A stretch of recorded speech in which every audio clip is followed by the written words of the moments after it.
at the Eid al Kadir. In the studio with me, I've got Rotus because it's time for Business Express. How you doing, Rotus? I'm fine, Folu. Good morning to you. Good morning, Lagos. Thanks everybody that's left town. Took me only 20 minutes to get here. Where does that happen? Or during the weekday? I Goodness. should have placed a bet with somebody about how quickly it would take you to mention the traffic or lack Oh, thereof this oh, morning. I you don't know know who it. I would have placed a bet with, but I would have made some money this You morning. know it, man. You All know it. right, Lagos. If you are up and you are awake, I hope that you are and that you're doing things for yourself today, especially if you are on a holiday. Feel free to join us in conversation. Just use the hashtag BusinessExpress981 if you have questions or comments about business stories or investments, and we'll do our best to sort of get back to you. Rotus, Yes, indeed. over to Thank you, thank you, thank you. So there'll be no trading today. Of course, there'll be no trading tomorrow. All stockbrokers are all on holiday. Market is on holiday. But as far as activity yesterday, we fell back down again. So Friday, remember, the market bounced back after like what, almost 10, 11 days of losses. Friday, we're up by 1.8%. But yesterday, Monday, to kick off this week, the market dropped by 1.7%. 34,663.4 points is where we closed. So far this year, we're down by 9.3%. 22 stocks lost value, just 11 of them gained value. Air service and logistics, they were the top gainer yesterday, 8.9% appreciation. They closed at 4 naira 85 kobo. UAC Property Development Company, they were the top loser, down by 8.1%. They closed at 1 naira 57 kobo. We're still at 360 naira to the dollar. So Folu and Valentine already mentioned it in your news brief, and we talked about it a little bit yesterday.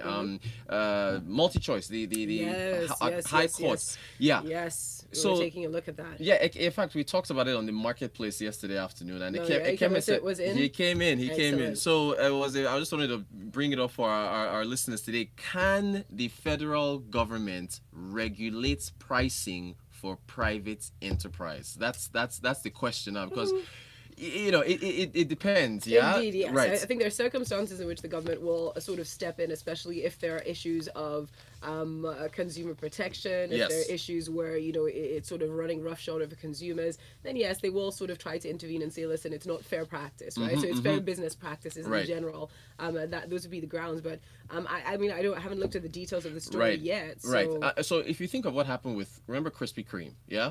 There was the issue of the expiry dates. There was the sell by Yeah. date and then the use by date, yeah? Yeah. So that's impacting consumers directly, but as far as their safety was Absolutely. concerned. So the CPC, Consumer Protection Council, would have to step in here.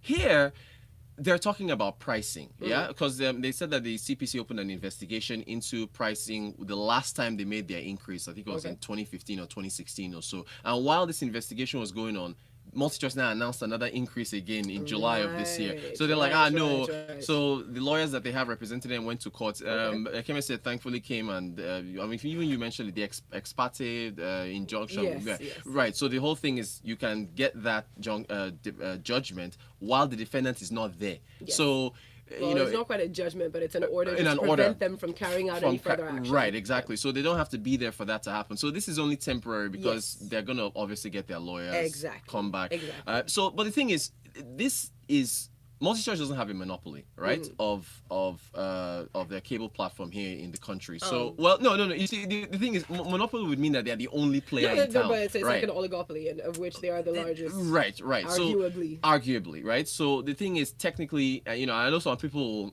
might be a little Pushback. There'll be some pushback, but technically, if you're not happy with the prices, you can move to an alternative. Yeah, Absolutely. right. And in fact, I was looking yesterday. Back in 2015, this thing happened before. There was a judgment against them, or it was 2014, raising prices. It didn't go anywhere. I mean, they argued against it and they moved on. Things like this, I'll be honest, are unlikely to go very far because the court is also hesitant to interfere in private business practice. Exactly. I think where it would be a concern is if the price increase was not really announced, if it was sort of snuck in there. Right. If really unfair issues there where people are being forced or where there's sort of no choice or no option for them, in which case you can't strong arm people into just paying just because. But if you have a choice, then you can move on. Another thing is you're a creative. The cost of content now, if you look at what Netflix is paying for content, Apple, MultiChoice is there. I was looking at their financial results for what billion rand for content in sports. Another Benga is, I think, he supports the CPC. I think those are people's biggest arguments. It's the type of content that is They're being putting out forced there. onto people. Something very interesting I noticed. I don't know if you've seen the tall Ike something, the guy that hosted Ike Sakiodua, right, him, G. right. That's one guy, and then the other Uti, the guy that won Big Brother. Uti Wachiku. So they did. There's some ads that they have floating around where they talk Yes. about how where they came from, how they were talking about how the company has been a job provider, that through them they've given jobs to Which is true.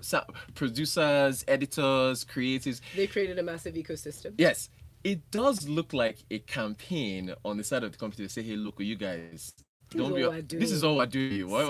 We're giving you jobs.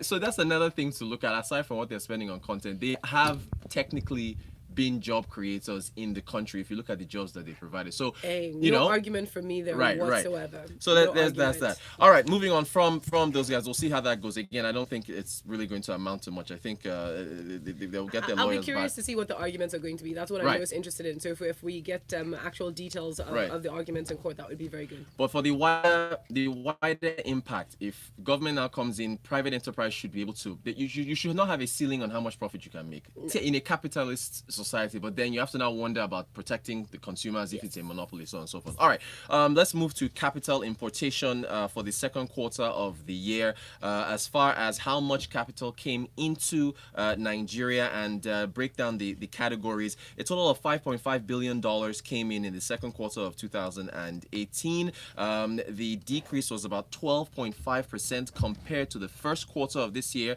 but a whopping 207% increase compared to the second quarter of 2017. So, of course, Lagos, if you think about it, the reason for that massive increase, we were emerging from recession. Capital wasn't flowing in as much this year compared to the last. But one of the main things is what is the component of the amount of capital that Folu's campaign point. So thank you for that message. So if you look at in terms of the most expensive stock on the exchange, which is Nestle, 1,500 naira a share. In dollar terms, it's only $4, right? If you divide by 360. So for portfolio investors, most of the foreign investors, most of the money that came in was through portfolio investments where they were buying most of our equities and also our money market instruments. However, the amount that we really want to stay in the country, which is FDI, foreign direct investment, that only grew by about 5% to $261 million that came into the country. So still a very, very small component of capital importation that came in terms of companies coming in here like a Krispy Kreme. We want to see more of that, foreign companies coming in, staying here, and then, generating jobs and so on. So that's pretty much what we saw as far as capital importation coming into the country. Any more? Henry Manuel says, Folu, no one is forcing the consumer to consume any unwanted content. If they repeat content, that is their style. Anyone who doesn't like their style should stay off. We have such fertile socialist seeds in this country. But hey, I don't see why socialist is necessarily bad in Nigeria. If you look at African original sort of African societies, I think socialism kind of worked a little bit more for us as capitalism is perhaps causing problems. Right, exactly, that's the issue. And again, it's just if you think, look, government regulates fuel, right? There's a cap. We have stocks, Total, Mobil, that depend on the price of PMS in order to increase profits. So there's that.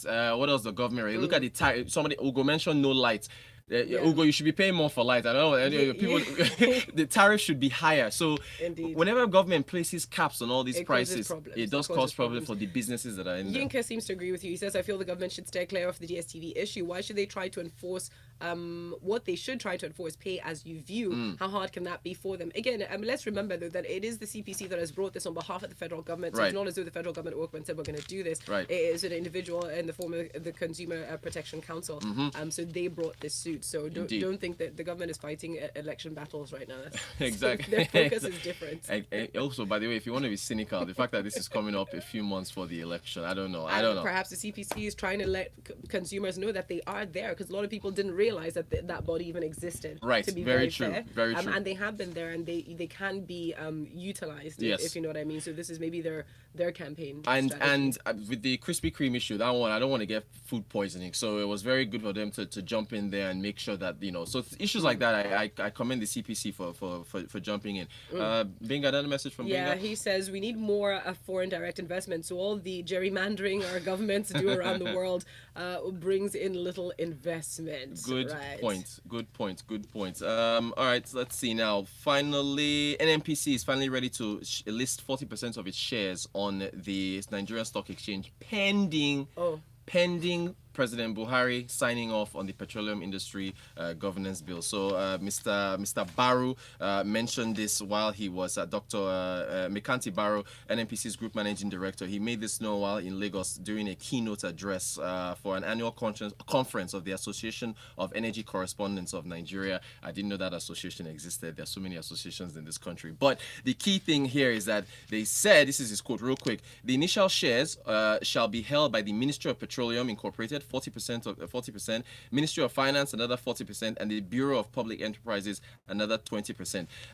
But this listing is not going to take place for another 5 to 10 years after the incorporation of those two companies. So it looks like we still have to wait quite a while to see the privatization happen and the breakdown of the NNPC. It's something that a lot of people can't wait to happen, because when that happens, that whole price cap issue of capping fuel and so on, it may not happen, because these are companies that need to make profit. They might want to let fuel sell at its actual price so that shareholders can get profits from there. Absolutely. On that note, we're pretty much done this morning for Business Express. Lots of people commenting about the DSTV saga. Unfortunately, I can't take those messages. Maybe this last one by Bola, who says, Rotus not being sentimental about this, but that company is justified in increasing prices. The cost of doing business is crazy in Nigeria, and if the market is that juicy, well, let the alternatives come in. You remember that local substitute that played in this market some years back? Well, what happened to the company? Yes. I think the government should focus on improving the market condition to attract more substitutes. Thank you, Bola. Thank you, everybody. Okay, coming up next, though, we've got some interesting music and a lot more. Keep listening to Smooth Breakfast. Business Express on Smooth 98.1.